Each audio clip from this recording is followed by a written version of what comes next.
E a figura que vai ser fundamental na unificação da Alemanha é um político prussiano muito esperto, conservador, extremamente inteligente, que se chama Otto von Bismarck. Ele tem assim, uma biografia muito interessante, os estágios não posso realmente detalhar, mas mais importante é que antes ele é primeiro-ministro da Prússia, que então lhe dá uma possibilidade para maquinar as políticas externas prussianas, e depois, uma vez que ele conseguiu fazer pela Prússia esta unificação da Alemanha, ele vai também se tornar o primeiro-ministro, chanceler da Alemanha, do agora Império Alemão, mas nesta posição, que ele vai ter ainda quase 20 anos, ele vai ter uma política bem diferente do que antes. Então, a primeira coisa para entender é que a Prússia vai se preparar, e de forma bastante sistemática, como podemos esperar de prussos, vai se preparar para preencher, para jogar este papel de força unificadora da toda a Alemanha. Agora, a Prússia, nesta época, eu lembro, foi o país de Frederico o Grande no século XVIII, que se baseia num autoritarismo muito forte, onde uma classe de grandes proprietários terrestres, chamados Junker, integrados no exército como oficiais e servidores públicos do rei da Prússia, tiveram um controle sobre a maioria da população, que foram servos.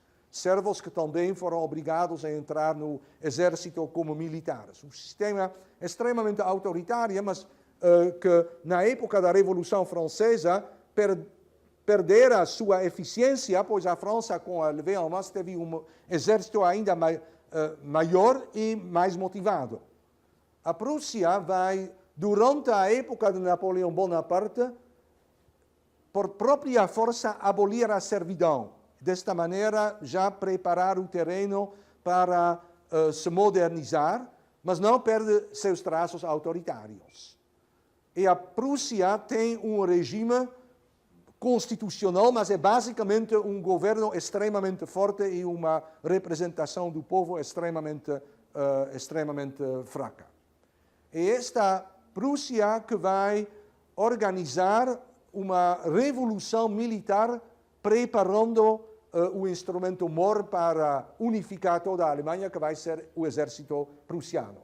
Aliás, um pensador prussiano, cujo nome provavelmente vocês conhecem, é Clausewitz, que na época de Napoleão Bonaparte, um pouco antes, então, um pouco depois, vai teorizar a maneira para fazer a guerra, e suas teorias até hoje têm ainda uma influência importante, mas também isto, infelizmente, não podemos detalhar, eu só mostro a cara dele. Próximo.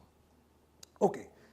Então, a Revolução Militar Prussiana começa por uma expansão do recrutamento, que então vai quase se universalizar, mas mais importante ainda é que a Prússia, embora ainda um país meio absolutista, a Prússia vai começar estabelecendo uma educação universal. Todos vão para a escola. Chegamos a meados do século XIX, a população prussiana é a população mais educada, mais preparada de toda a Europa. E isto é importante, pois Bismarck e seus companheiros, os generais do escalão mais alto do exército prussiano, pensam, e com justiça, que para vencer o soldado precisa ser eficiente, ele precisa saber entender as instruções, os comandos que ele recebe, ele precisa também ter a educação suficiente para, eventualmente, fazer opções por ele mesmo, de espontaneamente pegar posições numa batalha, de ter uma certa iniciativa com o grupo que ele comanda. Então, esta esta educação universal é algo que obviamente se comprovou, pois hoje todos os estados do mundo seja já repetiram o exemplo prussiano, seja estão fazendo isto. E o país que não tem uma boa educação nacional para seus filhos é um país que se enfraquece. Sim? Por outro lado, e não menos importante, a Prússia está se industrializando. Eu lembro que a Prússia inicialmente é a Alemanha Oriental, e partes do que hoje é a Polônia, mas que após a queda de Napoleão Bonaparte, eles recebem como prêmio uma boa parte da Alemanha norte-ocidental de hoje, onde ao lado do Rio Reno se encontra o que até hoje é o coração industrial da Alemanha, a zona do Ruhr. Sim? Então, com isto, então, a produção vai enormemente aumentar, graças à integração econômica que pela União Alfandegaria já está se aprofundando, também o crescimento econômico vai se expandir e Bismarck e o exército vão também aplicar esta produção para fins bélicos. Então, a produção de armamentos, de canhões, etc., vai ser muito importante. Mas não menos importante é que a Alemanha, copiando o jeito da Revolução Industrial na Grã-Bretanha de uma ou duas gerações antes, a Alemanha também vai colocar uma rede muito densa de ferrovias. Eu lembro que ferrovias foram fantásticas, uma inovação muito impressionante para rapidamente transportar os produtos da industrialização, ou também trigo e quaisquer produtos. Também muito útil para transportar pessoas, mas do ponto de vista militar, obviamente, são fundamentais para rapidamente transportar massas de soldados. Aí que mais rapidamente pode mover grupos de soldados para a frente tem uma vantagem militar considerável. Sim, isto vai ser um elemento fundamental na futura força militar da Alemanha, uma força militar que vamos agora, então, encontrar em ação nas lutas pela unificação da Alemanha, mas que também depois vamos ver na Primeira Guerra Mundial e ainda mais na Segunda Guerra Mundial. Bom, e o terceiro elemento importante desta modernização que prepara a Prússia para liderar o processo de unificação é a profissionalização de um corpo de oficiais.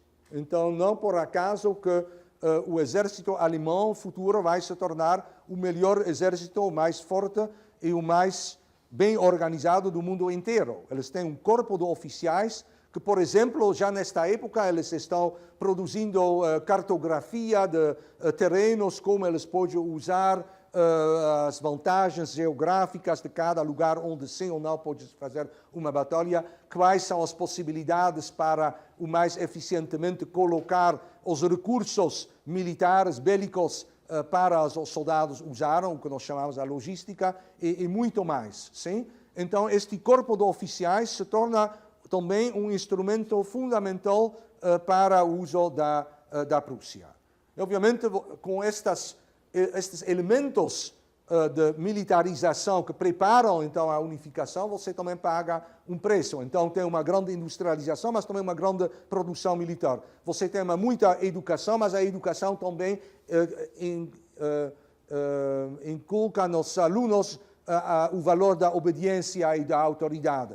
Você tem uma profissionalização de militares, mas com isto os militares se tornam também cada vez mais prestigiosos.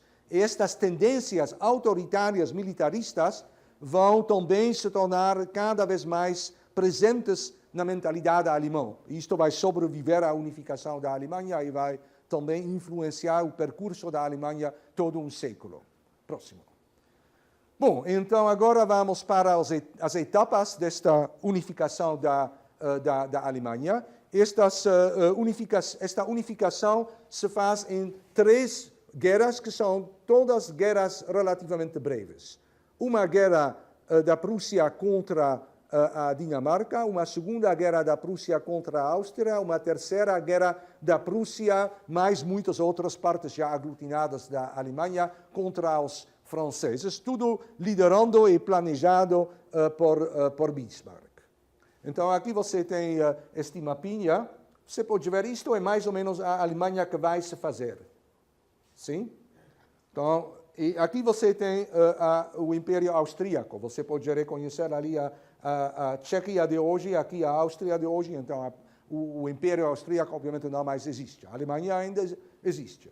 Aqui você tem a Prússia, mas você pode ver que a Prússia ganhou também toda esta zona industrializada. Aqui tem Holanda, França, Suíça e aqui tem a Rússia. Hoje é, obviamente, a Polônia, mas lembro que a Polônia não existe nesta época. Sim? É incorporada no Império Russo e os poloneses não gostam muito.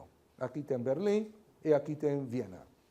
Bom, e aqui você tem um micro-estadinho que se chama Dinamarca. Nunca diga isto a dinamarqueses, pois eles são muito tristes com isto. Pois uma vez na Idade Média eles foram grandes e, mas gradativamente eles perderam território. Até hoje, aliás, eles têm um mega território da qual nunca a gente falou, que é Groenlândia.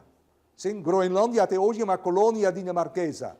Eu acho que eles já ganharam autodeterminação interna ou algo do tipo.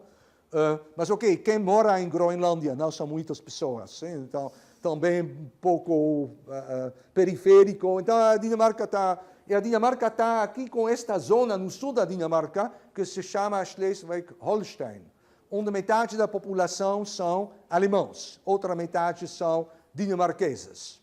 Isto é um estopim fantástico para Bismarck. Ele não pessoalmente detesta os dinamarqueses, mas isto é uma boa maneira para começar o processo de unificação. Então, ele usa algum pretexto, deflagra uma guerra da Prússia contra a Dinamarca, e você pode duas vezes pensar, adivinhar quem vence esta guerra. Sim, então a Dinamarca, desde esta época, não mais tem Schleswig-Holstein, que desde então pertence à Alemanha. Só isto é todo o truque. Bismarck conseguiu fazer esta guerra como guerra da Confederação Alemã e não da Prússia. Obviamente, dentro da Confederação Alemã, a Prússia é um elemento predominante. Então, também a ocupação da Schleswig-Holstein ocupada se faz não pela Prússia, mas por regimentos misturados de todos os principados e estadinhos da Alemanha, inclusive também da Áustria. Isto é fantástico, pois no segundo, isto foi em 64, então logo começam problemas entre a Áustria e a Prússia sobre a administração dos territórios ocupados, ou libertados do ponto de vista nacionalista alemão.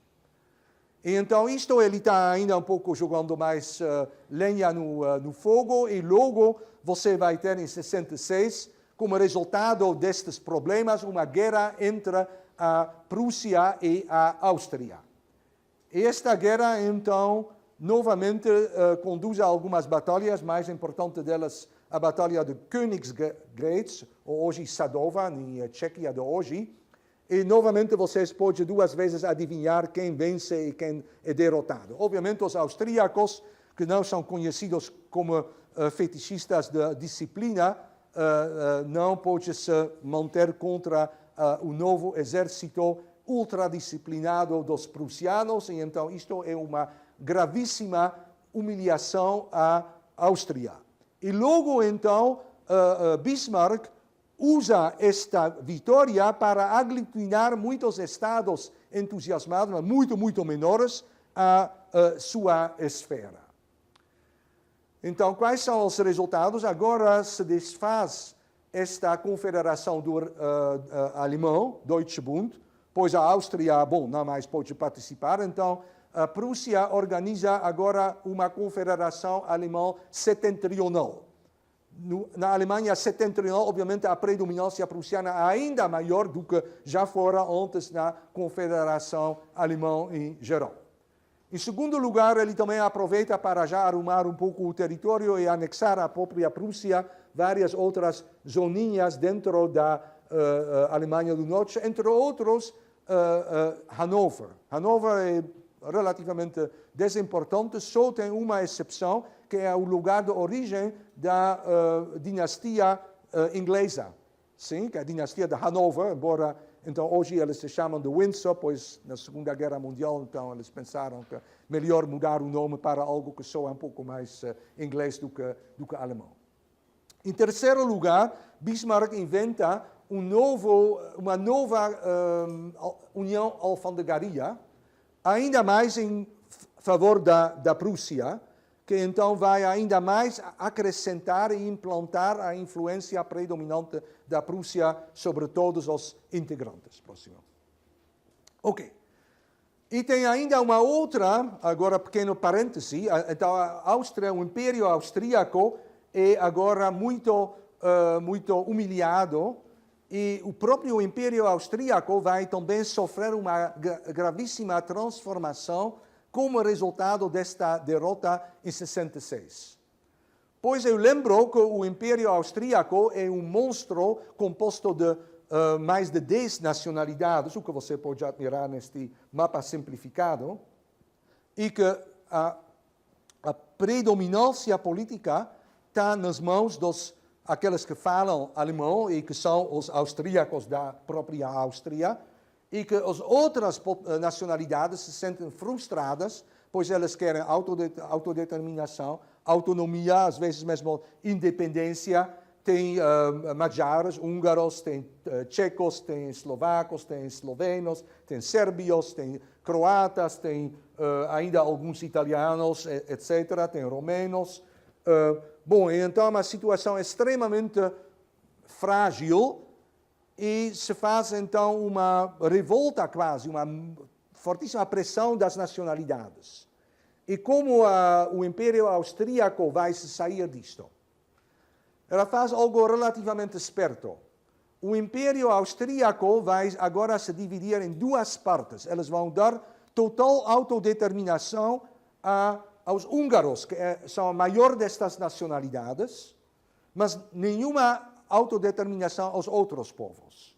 Aí eles vão dividir o grande Império Austríaco em duas partes. Uma parte se chama o Império Austríaco, outra se chama a Monarquia Húngara. Os austríacos, então, estão ainda controlando, mas agora sem os húngaros mais facilmente, os tchecos e os sérbios e outras populações, embora os húngaros estão controlando. Agora, então, são satisfeitos, eles têm sua Hungria independente, mas eles também precisam cuidar de controlar os romenos, e os eslovacos, e os eslovenos, etc. Também eles agora têm muitos problemas em casa. Então, como você evita que o império se fragmenta em dois? Porque o imperador em Viena, o imperador da Áustria, no mesmo tempo também é o rei da Hungria. Sim? Então, isto se chama uma união pessoal. Então, doravante, nós temos o que se chama não mais um Império Austríaco, mas uma dupla monarquia. Esta dupla monarquia é o Império Austro-Húngaro, e esta nova forma, então, é mais manejável e vai se manter até a Primeira Guerra Mundial. Sim, e continua sendo uma grande potência, agora um pouco mais viável, mas ainda com graves problemas, pois você pode bem imaginar que agora, então, os húngaros são satisfeitos, os tchecos são extremamente frustrados, e outras nacionalidades também. Então, eles vão militar para obter também sua autodeterminação. Ok? Próximo. E assim nós chegamos à terceira etapa da unificação alemã. Então, basicamente, a Prússia se impôs agora, derrotado a Dinamarca, se impôs a toda a Alemanha setentrional, nocauteou os austríacos, que basicamente agora estão fora da nova Alemanha que se constrói. E a única coisa onde você tem ainda alemanhezinhas independentes que ainda não integraram esta nova Alemanha sob liderança prussiana são Bavária e algumas zonas na Alemanha meridional. Ok, como vamos resolver isto? Como eu já disse, Bismarck foi um diplomata fino e também um psicólogo, e ele sabe que o imperador da França é muito orgulhoso e busca prestígio, e agora então ele vai aproveitar isto. Pois a França então está brava. A França está brava, pois vocês se lembram, a nova regra que foi estabelecida no Congresso de Viena em 1815, se algum Estado ganhou terreno, outro Estado também precisa uma compensação. Agora a Prússia se engordou muito e a França não recebeu nada. Então a França está com raiva e também não só com raiva, como também com medo, pois esta mega Prússia que se constrói do outro lado do Reno pode futuramente se tornar um inimigo formidável contra a França. O Bismarck vai provocar uma guerra da França e da Prússia, e o estopim disto é alguma briga sobre a sucessão do trono na Espanha, onde houve vários candidatos. A Espanha, na época, já é uma potência secundária. Os espanhóis também não gostariam de ouvir isto, mas é a realidade. Então, é só uma provocação de Bismarck. Então, ele mais ou menos manipula os diplomatas franceses a fazer alguma proposta, pois deve ter uma diplomacia pan-europeia sobre quem vai ser o novo rei da Espanha. Então, os diplomatas franceses dizem alguma coisa que depois ele vai transformar as palavras ligeiramente, como bons ditadores em nosso tempo também sabem fazer, e torna isto um telegrama que ele vai publicar e cuja tendência é um insulto para a França. Então, isto vai ser chamado Eemser Dépêche, o telegrama de Eames, e quando o imperador francês Napoleão III lê estas palavras, ele está com raiva e declara a guerra contra a Prússia, o que é exatamente o que Bismarck gostaria que acontecesse. E então nós temos uma guerra entre a Prússia e a França, onde também outras potências, pequenas potências no sul da Alemanha também vão participar. E nesta guerra, então, a Prússia facilmente e de forma muito humilhadora derrota as forças francesas. Maior batalha se trava em território francês, perto de Sedan, grande batalha, onde o imperador então perde seu império e é preso. E então, com isto, pela guerra, agora todos os estados da Alemanha, fora desta Prússia, estão sob liderança da Prússia e a unificação se completou. E então, para tornar isto ainda um pouco mais glorioso e para ainda mais irritar os franceses e desta maneira de nutrir o nacionalismo alemão, o Bismarck faz uma cerimônia para coroar o rei da Prússia como imperador do novo império alemão. E onde ele vai fazer isto? Em Versalhes. Pois eles conquistaram metade da França, estão fazendo assédio de Paris, e Versalhes está em mãos alemãs. E aqui você pode ver o rei da Prússia, ele vai agora ser o rei Guilherme, o primeiro imperador do novo império alemão. Eles chamam isto o segundo império, pois na Idade Média também já houve o império dos Hohenstaufen, etc. Agora, então, você tem o segundo império, agora também você pode entender porque Hitler chamou seu império o terceiro império, o terceiro Reich. Reich é império em alemão. E então, a capital vai ser Berlim, e a maneira como se organiza é que todos estes estadinhos anteriormente independentes agora se tornam províncias, mas é uma federação onde eles então mantêm, para aplacar os medos, eles mantêm uma boa parcela de autonomia local. E aqui você pode ver neste uniforme festivo para celebrar a ocasião Bismarck, então está aplaudindo o imperador que ele basicamente criou. Sim?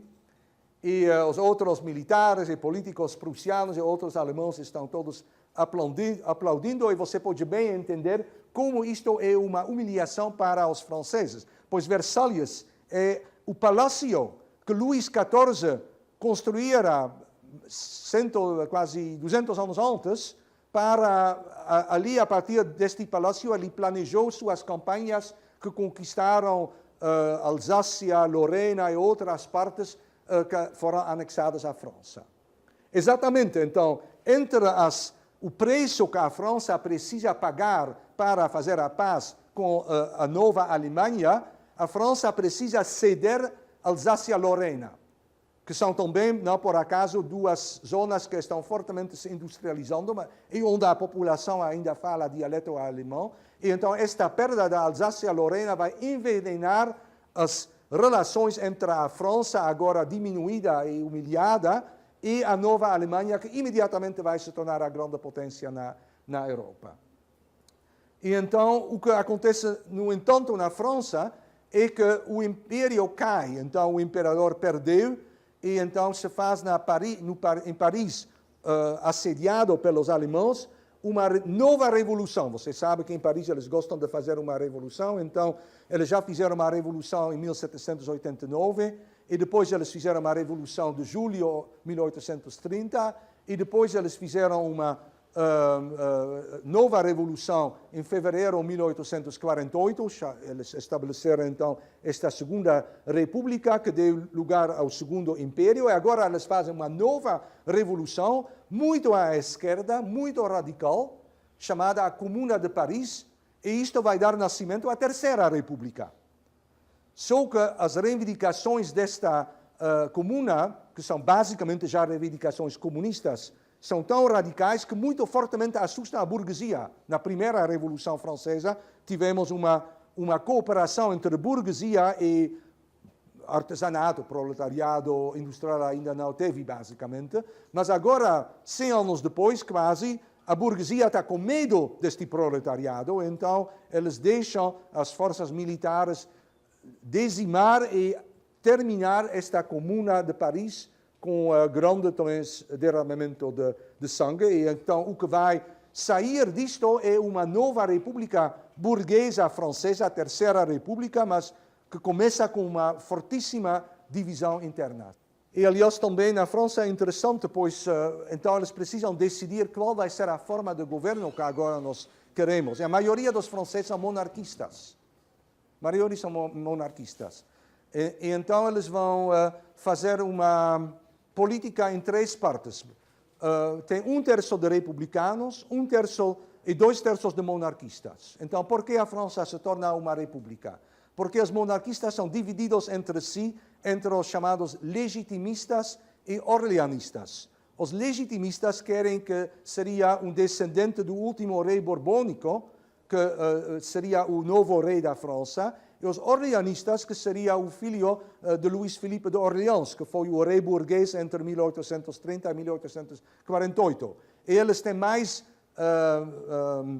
antagonismo entre eles do que contra a República, e eventualmente então o que se faz, a revalia é uma República Francesa, mas que então começa a sua carreira com um déficit de legitimidade. Esta República vai se manter até a Primeira Guerra Mundial, Segunda Guerra Mundial.